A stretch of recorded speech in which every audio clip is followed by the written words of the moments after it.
Bonding ये chemistry का एक इंतहाई अहम टॉपिक है जो केमिस्ट्री में बड़े बेसिक लेवल से लेकर हायर लेवल तक हर क्लास में डिस्कस किया जाता है। तो आज हम इसके बारे में कुछ अहम पॉइंट्स पर बात करेंगे। सबसे पहले तो हमें ये पता होना चाहिए कि बॉन्ड किसे कहते हैं, केमिस्ट्री में बॉन्ड का क्या मतलब है। तो बॉन्ड दरअसल उस फोर्स का नाम है, उस कुव्वत का नाम है जो कि एटम्स या आयंस को आपस में जोड़ने का काम करती है। हम जानते हैं कि एटम्स आपस में मिलते हैं कोवलेंट बॉन्ड के जरिए से और आयंस आपस में मिलते हैं आयनिक बॉन्ड के जरिए से। हम आगे इसके बारे में डिटेल में बात करेंगे, कोवलेंट बॉन्ड क्या होता है और आयनिक बॉन्ड क्या होता है। अलबत्ता ये कोवलेंट है या आयनिक है, याद रखिए कि ये एक फोर्स है। दरअसल बॉन्ड मतलब फोर्स।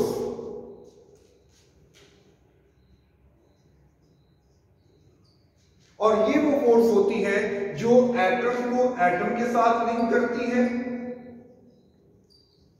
और आयन को आयन के साथ लिंक करती है। इसे हम केमिकल बॉन्ड भी कहते हैं। अब अगला सवाल ये होता है कि केमिकल बॉन्ड बनता क्यों है, इसकी जरूरत क्यों पेश आती है। तो इसके कई एक जवाब दिए गए हैं। जो दो बुनियादी कॉन्सेप्ट है इसके अंदर, उनको मैं यहां पे आपके सामने बताता हूं। पहली बात यह है कि बॉन्ड इसलिए बनता है क्योंकि बॉन्ड बनने के नतीजे में एनर्जी रिलीज होती है। याद रखिएगा, बॉन्ड फॉर्मेशन रिलीज एनर्जी।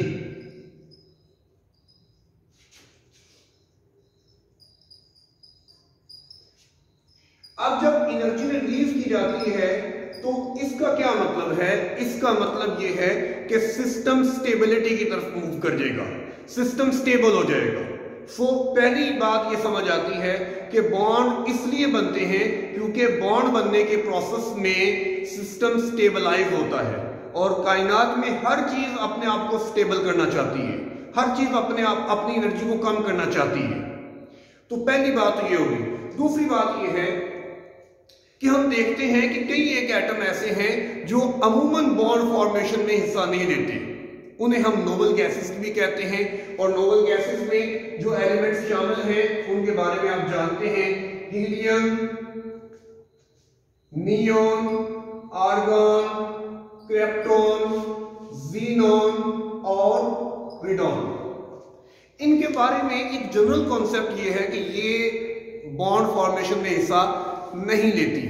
हालांकि मॉडर्न साइंस के अंदर इनमें से कुछ एक एलिमेंट्स के कंपाउंड्स बनाए जा चुके हैं और देखा गया है कि ये भी बॉन्ड फॉर्मेशन में हिस्सा लेते हैं। लेकिन अगर हम मॉडर्न साइंस की बात फिलहाल नहीं करें और हम उस जनरल कॉन्सेप्शन को, जिसकी वजह से हम इनको नोबल कहते हैं, इनको नोबल कहने की वजह यह है, नोबल मतलब शरीफ, जो लड़ाई झगड़ा नहीं करते, जो अपने आप के अंदर रहते हैं, जो अपने हाल में खुश रहते हैं। तो इन्हें नोबल इसलिए नाम दिया गया था क्योंकि इनके बारे में ये कॉन्सेप्ट था कि ये रिएक्शन नहीं करते। तो सिर्फ इस बात को अगर हम फोकस करें कि ये रिएक्शन नहीं करते, क्यों नहीं करते? क्योंकि देखा ये गया है कि इनका आखिरी जो शेल होता है, आप जानते हैं एटम के अंदर एक न्यूक्लियस होता है और न्यूक्लियस के बाहर इलेक्ट्रॉन शेल के अंदर पाए जाते हैं। सही है। उसमें जो सबसे बाहर वाला शेल होगा उसको हम कहते हैं वैलेंस शेल।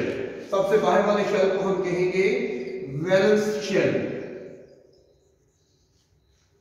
तो इनके बारे में ये देखा गया कि इनका जो वैलेंस शेल होता है उसके अंदर इलेक्ट्रॉन की तादाद मैक्सिमम होती है, जितनी के होना मुमकिन है।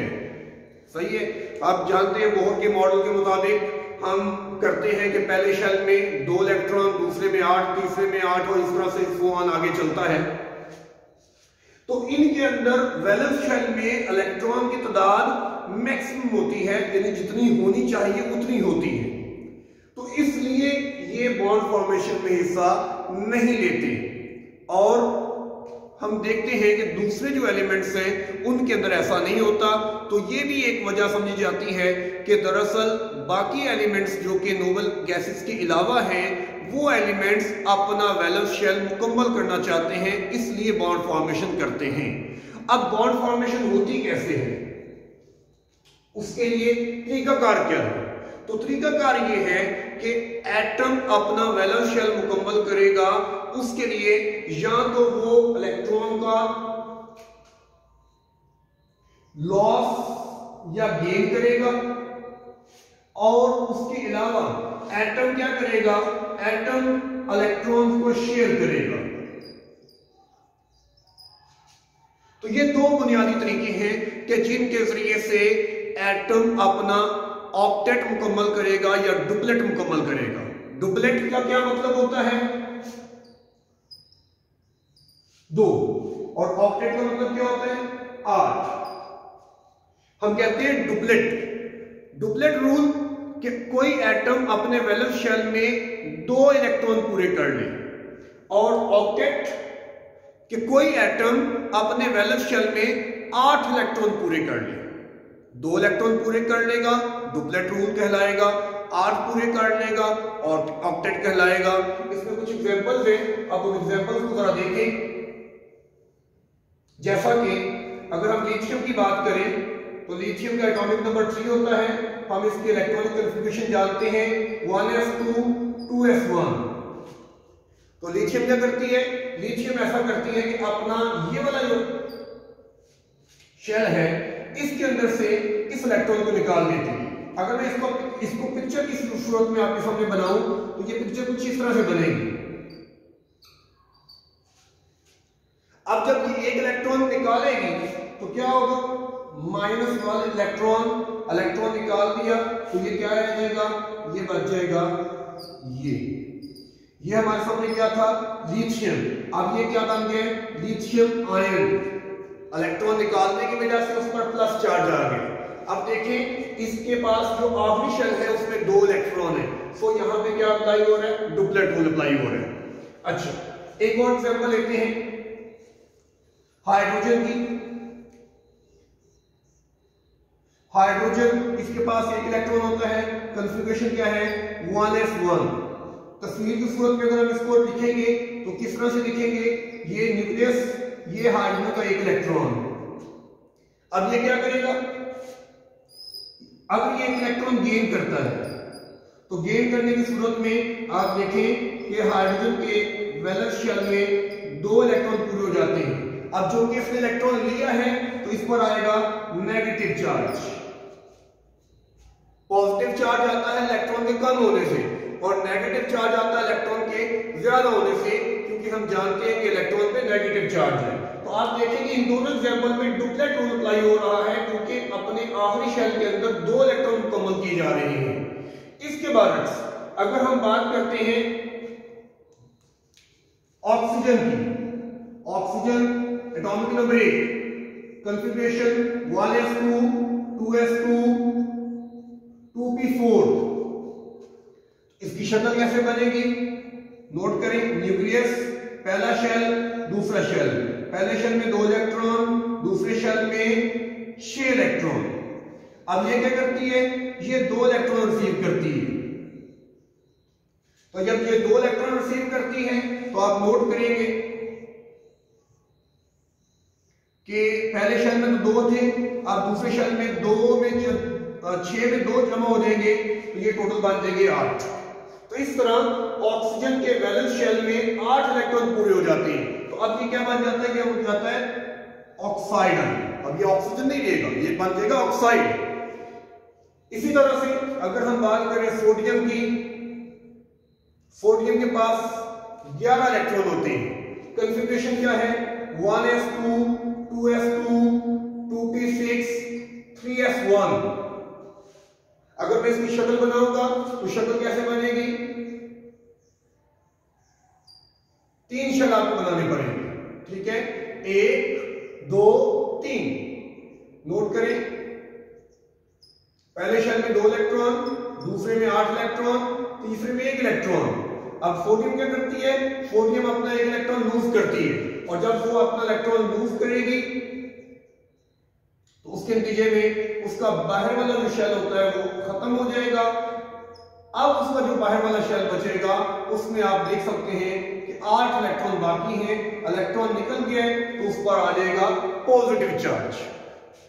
अब इन दोनों एग्जांपल में अपने आखिरी शेल में 8 इलेक्ट्रॉन पूरे किए जा रहे हैं, तो 8 इलेक्ट्रॉन पूरे करने को ऑक्टेट रूल माना जाएगा। डुप्लेट रूल, कोई एटम अपने वैलेंस शेल में 2 इलेक्ट्रॉन पूरे करता है और कोई एटम अपने वैलेंस शेल में 8 इलेक्ट्रॉन पूरे करता है, इसको हम कहते हैं ऑक्टेट रूल। और ये वो तरीकाकार है जिस तरह से आमतौर पर एटम जो है वो बॉन्ड बनाते हैं। यहां पे एक बड़ी इंपॉर्टेंट चीज है कि तमाम एटम इन रूल्स को फॉलो नहीं करते। There are very important exceptions, very important exceptions. हमारे पास कई एक मॉलिक्यूल्स ऐसे हैं जिनमें हम देखते हैं कि बॉन्ड होने के बावजूद अपना वैलेंस शेल जो है वो पूरा नहीं किया जाता। ठीक है, यही वजह है कि हमें यहां पे बाद में मॉडर्न साइंस में देखने में आया है कि कुछ एटम बॉन्डिंग करते हैं। तो ये समझ लेना चाहिए कि ये जो कॉन्सेप्ट है कि एटम बॉन्डिंग इसलिए करते हैं क्योंकि वो अपना वैलेंस शेल मुकम्मल करना चाहते हैं, ये एक जनरल कॉन्सेप्ट है। आप कह सकते हैं कि एक बेसिक कॉन्सेप्ट है। एडवांस लेवल पर, एडवांस स्टडीज के अंदर यकीनन इसमें कुछ एक्सेप्शंस देखने में आती हैं, कुछ नई बातें हमारे सामने आती हैं, लेकिन जब हम केमिस्ट्री को स्टार्ट करते हैं तो एटलीस्ट तब हमें ये बात समझ होनी चाहिए और तब हमें ये बिहेवियर जो है क्लियर होना चाहिए कि एटम्स बॉन्ड क्यों कर रहे हैं।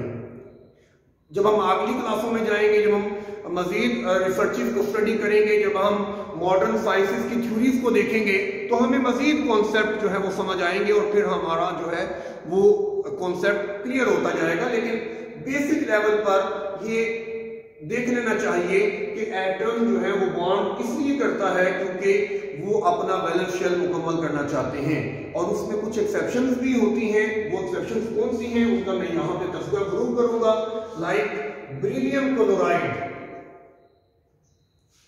बेरिलियम क्लोराइड, अगर आप इस मॉलिक्यूल को डिटेल में देखेंगे तो आपको पता लगेगा कि बेरिलियम के वैलेंस शेल में बॉन्ड करने के बावजूद सिर्फ 4 इलेक्ट्रॉन है। वैलेंस शेल में 4 इलेक्ट्रॉन है, ना 2 है ना 8 है। Similarly boron trifluoride,